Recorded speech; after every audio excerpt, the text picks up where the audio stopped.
Hi, this is Anjali Rajesh and you are watching my channel English with Anjali.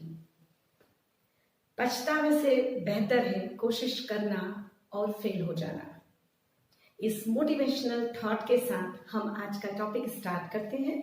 हमारा आज का topic है definite article the. इससे पहले मैंने इनडेफिनेट आर्टिकल्स की डिस्कशन आपके साथ शेयर की है, तो आप मेरे वीडियोस देख सकते हैं। बात करते हैं डेफिनेट आर्टिकल द की। इससे पहले एक चीज और डिस्कस कर लेते हैं कि इंग्लिश लैंग्वेज में आर्टिकल बहुत जरूरी है। जब भी आप इंग्लिश में कुछ लिखते हैं या इंग्लिश में आप बोलते हैं तो आपको आर्टिकल्स का यूज करना बहुत जरूरी है। अगर आप सही जगह पे सही आर्टिकल्स यूज नहीं करते हैं तो आपकी इंग्लिश को ग्रामेटिकल रॉन्ग माना जा सकता है। हम आर्टिकल्स को यूज बिल्कुल प्रॉपर फॉर्म में करेंगे और इसीलिए इंडेफिनेट आर्टिकल्स को भी समझना बहुत जरूरी है। और आज के हमारे टॉपिक में हम बात कर रहे हैं डेफिनेट आर्टिकल द की। सबसे पहले समझते हैं कि हम द आर्टिकल को कहाँ यूज कर सकते हैं। तो देखिए, आप डेफिनेट या सामान्य से विशिष्ट पहचान रखने वाली नाउन्स के आगे द आर्टिकल लगाएंगे। इसको समझ लेते हैं। विशिष्ट पहचान, जैसे मैं बोलती हूँ ये एक पेन है, तो ऐसे आपको हजारों लाखों पेन मिलेंगे। या मैं बोलती हूँ कि क्लासरूम में बहुत सारे स्टूडेंट्स हैं, तो आपको बहुत सारे स्टूडेंट हर स्कूल में, हर देश में, हर जगह पे मिल सकते हैं। तो वहां पे कोई विशिष्ट या पर्टिकुलर या डेफिनेट पहचान नहीं है। लेकिन बहुत सारी इस यूनिवर्स में, इस ब्रह्मांड में, इस दुनिया में, हमारे आसपास ऐसी बहुत सारी चीजें हैं, ऐसी बहुत सारी वस्तुएं हैं, ऐसी बहुत सारे स्थान हैं या ऐसे बहुत सारी जगह हैं जो बिल्कुल अपनी विशिष्ट पहचान रखते हैं। उनके जैसा कोई दूसरा नहीं है। यानी कि अगर हम बात करते हैं ताजमहल की, तो ताजमहल वन एंड ओनली पूरी इस धरती पे एकमात्र ऐसी बिल्डिंग है जो ताजमहल की अपनी विशिष्ट पहचान है। इसी तरह से अगर हम बात करते हैं गंगा नदी की, तो पूरे यूनिवर्स में गंगा नदी एक ही है। अगर हम बात करते हैं हिमालय की, तो हिमालय नाम का पर्वत पूरे ब्रह्मांड में, पूरे धरती पर एक है। इसी तरह से अगर हम कॉन्टिनेंट्स, खंड की बात करते हैं, तो 7 खंड हैं जो अपनी विशिष्ट नाम के साथ अपनी विशिष्ट पहचान रखते हैं। तो आपको ये समझना है कि हम द आर्टिकल कहाँ यूज करते हैं, जिन नाउन्स की, अच्छा, आर्टिकल्स सिर्फ और सिर्फ नाउन्स के आगे लगते हैं। आर्टिकल्स कभी भी वर्ब्स के आगे, एडवर्ब्स के आगे, एडजेक्टिव के आगे नहीं लगते हैं। हाँ, एडजेक्टिव के आगे आर्टिकल्स लगते हैं, पर उसके साथ नाउन यूज होना जरूरी है। नाउन के आगे ही आर्टिकल लगते हैं। नाउन्स आपकी कॉमन भी होती है, प्रॉपर भी होती हैं। तो यहाँ पे हम बात कर रहे हैं कि डेफिनेट या विशिष्ट पहचान रखने वाली काउंटेबल नाउन भी हो सकती है, अनकाउंटेबल भी हो सकती है, सिंगुलर नाउन भी हो सकती है, प्लूरल नाउन भी हो सकती है। नाउन जो अपनी विशिष्ट पहचान रखती है, चाहे वो काउंटेबल हो या अनकाउंटेबल हो, चाहे वो सिंगुलर हो या प्लूरल हो, उसके आगे आर्टिकल द लगता है। जब मैं यहाँ पे एग्जाम्पल दूंगी तो उन एग्जाम्पल के माध्यम से आप बहुत क्लियरली समझ जाएंगे। देखिए, सबसे पहले कहाँ कहाँ द लगता है वो मैंने पूरी लिस्ट बनाई हुई है, तो हम समझते हैं। सबसे पहले मैं बात करूंगी, द हम लगाते हैं होली बुक्स, जो हमारी पवित्र धर्म ग्रंथ होते हैं, उन धर्म ग्रंथों के आगे, क्योंकि देखिए वो वन एंड यूनिक होते हैं, उनको हम बार बार बदलते नहीं हैं। उनके आगे द लगता है। जैसे हम बात कर ले द रामायण, या हम बात कर ले द बाइबल, या बात करें द कुरान। क्या हो रहा है, जो भी हमारी होली बुक्स है उनके आगे द लगता है। इसी तरह से जो हमारे एपिक्स हैं, महाकाव्य हैं, जैसे the Mahabharat, the paradise lost, ऐसे महाकाव्यों के आगे आर्टिकल द लगता है। हिस्टोरिकल बिल्डिंग्स, दुनिया भर में जितनी भी हिस्टोरिकल ऐतिहासिक इमारत है, जैसे हमारे देश की बात कर लें तो लाल किला है, ताजमहल है, या सूर्य मंदिर है, या स्टेचू ऑफ लिबर्टी है, या हम बोल दें द वॉल ऑफ चाइना है। सो ऐसी हिस्टोरिकल बिल्डिंग्स जो है उनके आगे हमेशा द लगता है, जैसे the Taj Mahal, the red fort.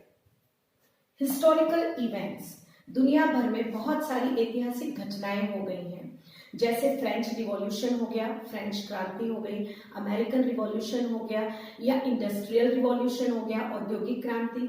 तो हम बोलते हैं the industrial revolution, the French revolution, the quit India movement. So इस तरह की ऐतिहासिक घटनाओं के आगे आर्टिकल द लगता है। फिर नदियों का नाम ले लें तो नदियां, दुनिया भर में जितनी भी नदियां हैं वो वन एंड ओनली है, तो सबके आगे अपनी विशिष्ट पहचान को बताने के लिए आर्टिकल द लगता है। The Ganga, the Narmada, the Nile, the Amazon, कोई भी नदी हो आप द लगाएंगे, छोटी से छोटी, बड़ी से बड़ी। ओशियंस मतलब महासागर, 4 महासागर हैं दुनिया में, तो उनके आगे आर्टिकल द लगेगा, जैसे द पैसिफिक ओशियन और द इंडियन ओशियन। इसी तरह से माउंटेन्स, पर्वत, जैसे द हिमालयास। इसी तरह से सी, सागर, दरिया, the Arabian sea, the red sea. तो इस तरह से सी के नाम के आगे। इसी तरह से कैनल्स, नहरें जो होती हैं, कैनल्स, उनके नाम के आगे भी द लगेगा, जैसे द पनामा कैनल या द नर्मदा कैनल, इस तरह से। इसी तरह से जो गल्फ्स या बे, जैसे जिनको हम बोलते हैं खाड़ी या अखात, उनके आगे द लगता है, जैसे द गल्फ ऑफ मैक्सिको या द बे ऑफ बंगाल। फिर डेजर्ट, जैसे द सहारा, सो डेजर्ट के नाम के आगे भी द लगता है। फिर वैलीज, वो भी वन एंड ओनली होती हैं, जैसे द साइलेंट वैली या इंडिया की बहुत famous the valley of flowers. Religious groups, जो हमारे धर्म समूह हैं, जैसे Hindu community the Hindus, Christian community the Christians, Muslim community the Muslims. The is used with arm forces, जो हमारी सैन्य संस्थाएं हैं उनके साथ द यूज होता है, जैसे द नेवी, द एयरफोर्स, इस तरह से। नेशनलिटीज के साथ आप जो राष्ट्रीयता आपकी होती है उसके साथ, जैसे हम लोग हैं द इंडियंस, तो the Indians, the Russians, the Americans, the British, इस तरह से नेशनलिटीज के साथ द यूज होता है। न्यूज़पेपर्स के नाम के साथ, चाहे वो प्रादेशिक न्यूज़पेपर हो, चाहे वो नेशनल न्यूज़पेपर्स हो, सबके नाम के साथ, जैसे द टाइम्स ऑफ इंडिया, या हम देख लें कि द हिंदू, या हम देख लें द नई दुनिया, या हम देख लें द दैनिक भास्कर। सो सबके साथ द यूज होता है। ट्रेन्स, अब ट्रेन्स कौन सी? जो एक्सप्रेस ट्रेन होती हैं, जिनका अपना एक स्पेसिफिक नाम होता है, जैसे शताब्दी एक्सप्रेस है, दुरंतो एक्सप्रेस है, या साबरमती एक्सप्रेस है, या शांति एक्सप्रेस है। तो इस तरह की जो एक्सप्रेस, जैसे द हिंद सागर एक्सप्रेस है, तो एक्सप्रेस ट्रेन्स के नाम के आगे द आर्टिकल लगाना बहुत जरूरी है। The Shatabdi express, the Sabarmati express, the Hind Sagar express. Ships, जिन जहाजों के अपने स्पेसिफिक नेम है, जैसे द टाइटैनिक, इस तरह से शिप्स के नाम के आगे द लगता है।